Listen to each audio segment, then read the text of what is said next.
આ મીઠાઈ ખાઈ લીધી ને તો મોહનથાળ ગેરંટીથી ભૂલી જશો, એટલી દાણેદાર અને મોંમાં મૂકતા જ પીગળી જાય તેવી. હેલો ફ્રેન્ડ્સ, હું છું શીતલ. તમારું સ્વાગત છે મારા કિચનમાં.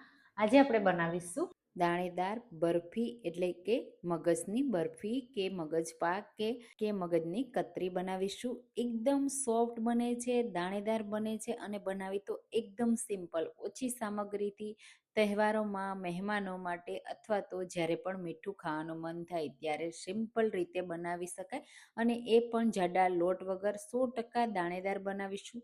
તો ચાલો બનાવી. એના માટે આપણે લેશું ચણા દાળ. તો 1 વાટકી લીધી છે, એનાથી અડધી આપણે સાકર લીધી છે. તો આજે ખાંડ વગર હું બનાવું છું એટલે સાકરનો યુઝ કરવાનો, અને જેટલી સાકર લીધી છે ને એટલું આપણે ઘી લેવાનું છે. તમે જુઓ અહીંયા ઘી છે ને એ જામેલું મેં લીધું છે. હવે જે દાળ છે ને એનો આપણે પાવડર કરવાનો છે, એટલે મિક્સર જારમાં ક્રશ કરશું ને એટલે પાવડર થઈ જશે. તો જે પાવડર થશે ને એ 1.5 વાટકીથી ઉપર, એટલે કે 1.25 વાટકી જેવો તૈયાર થશે, 1 જ વાટકી દાળથી. તો તમે કપના માપથી પણ સેટ કરી શકો છો. અને વજનથી જોઈએ ને તો ચણા દાળ મેં 150 ગ્રામ લીધી હતી, અને એની સામે સાકર આપણે 80 ગ્રામ લેવાની છે, અને ઘી 85 ગ્રામ લેવાનું છે. હવે જે સાકર છે ને 80 ગ્રામ લીધી છે ને એમાંથી પણ આપણે ઓછી કરવાની છે, એટલે 50 ગ્રામનો જ યુઝ કરવાનો છે, અને 30 ગ્રામ આપણે છોડી દેવાની છે, કારણ કે જ્યારે સાકર પીસીએ ને ત્યારે એનો પાવડર વધારે થાય છે, તો મીઠાશ વધારે આવી જશે. હવે અહીંયા જે 85 ગ્રામ ઘી લીધું છે ને એ બધું ઘી આપણે એકસાથે જ એડ કરી દઈશું.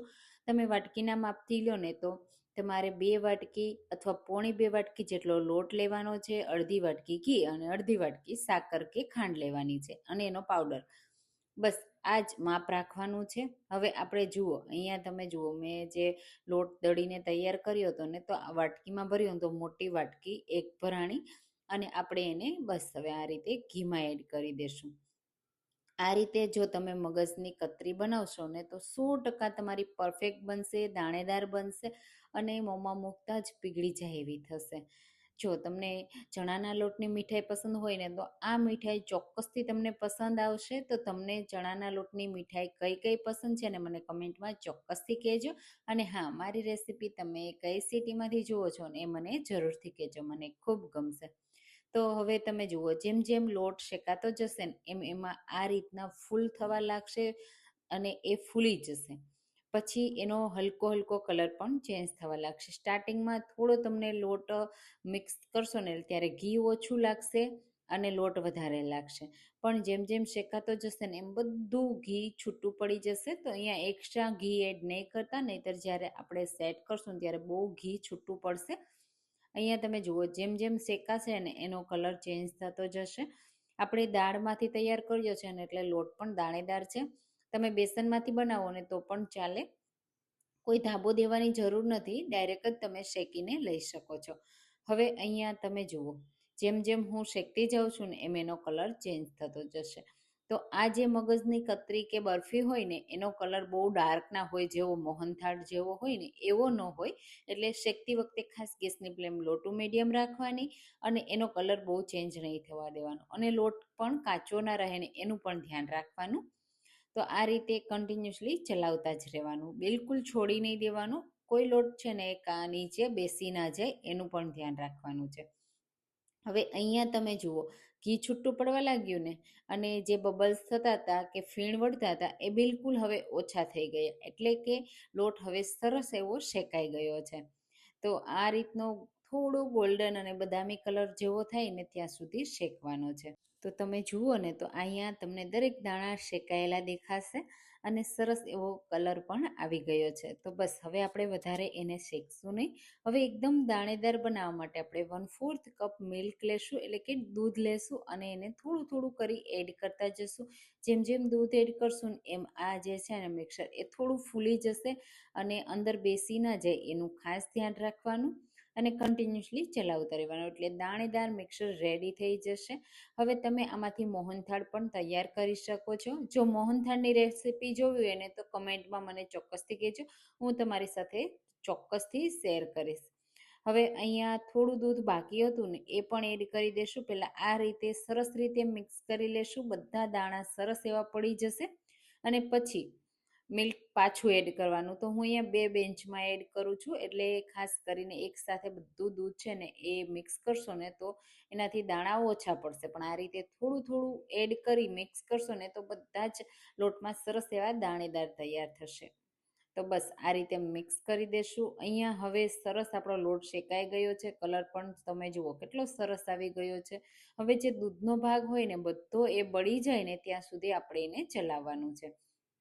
ખાસ ધ્યાન રાખવાનું, નીચે બેસી ના જાય. દૂધ એડ કર્યું છે ને તો પેનમાં ચોંટવાની ટ્રાય થશે, એટલે કે બેસી જશે. તો એ વાતનું ધ્યાન રાખવાનું. હવે સરસ એવું શેકાઈ ગયું ને તો ગેસની ફ્લેમ બંધ કરી દેશું, નીચે ઉતારી લેશું.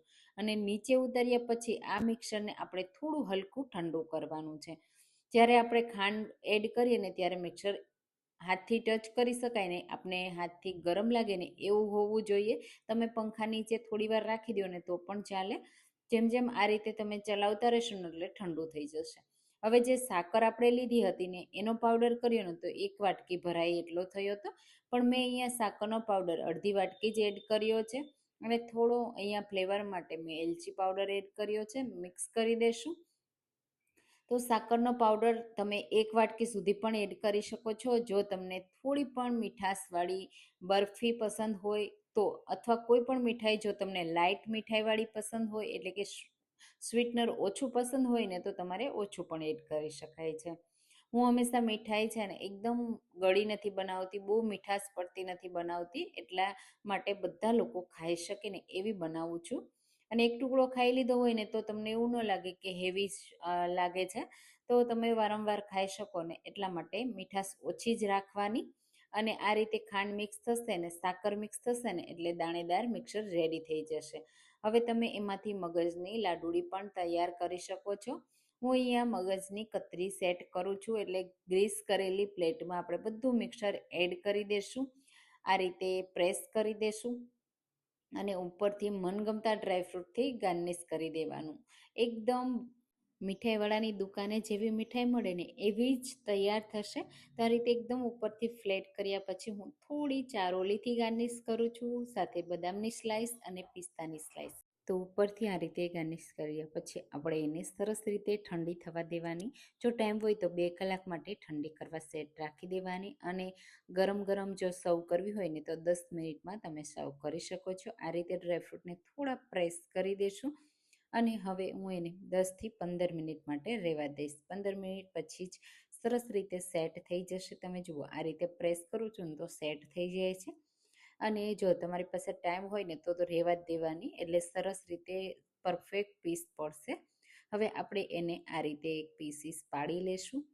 અને પછી મહિનાઓ સુધી પણ તમે રાખશો ને તો પણ ખરાબ નહીં થાય, મોંમાં મૂકતા જ પીગળી જશે. અને મહેમાનોને સર્વ કરશો ને તો મહેમાનોને પણ ખૂબ પસંદ આવશે. પ્રસાદમાં પણ તમે સર્વ કરી શકો છો. તો ગુજરાતી સ્ટાઇલ આપણી મગજની બરફી કે મગજની કતરી રેડી થઈ ગઈ છે. આ રીતે એને હું તમને ડિમોલ્ડ કરીને બતાવી દઉં કે કેટલી પરફેક્ટ સેટ થઈ છે.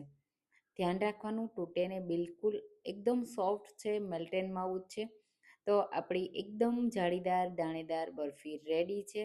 કોઈ ચાસણી લેવાની પણ ઝંઝટ નથી. બની ગઈ ને એકદમ પરફેક્ટ. તો આ રેસીપી જલ્દીથી જલ્દી ટ્રાય કરજો. મને કમેન્ટમાં કહેજો કે તમને આ રેસીપી કેવી લાગી. રેસીપી ગમી હોય તો લાઈક કરજો, શેર કરજો અને મારી ચેનલને સબસ્ક્રાઈબ કરવાનું બિલકુલ ભૂલતા નહીં. તો તમે જુઓ હું તોડું છું તો તમને ખબર પડી જશે કેટલી પરફેક્ટ છે. અને હાથથી આ રીતે મેશ કરીને તો દાણેદાર છે. તો ટ્રાય કરજો. Thank you.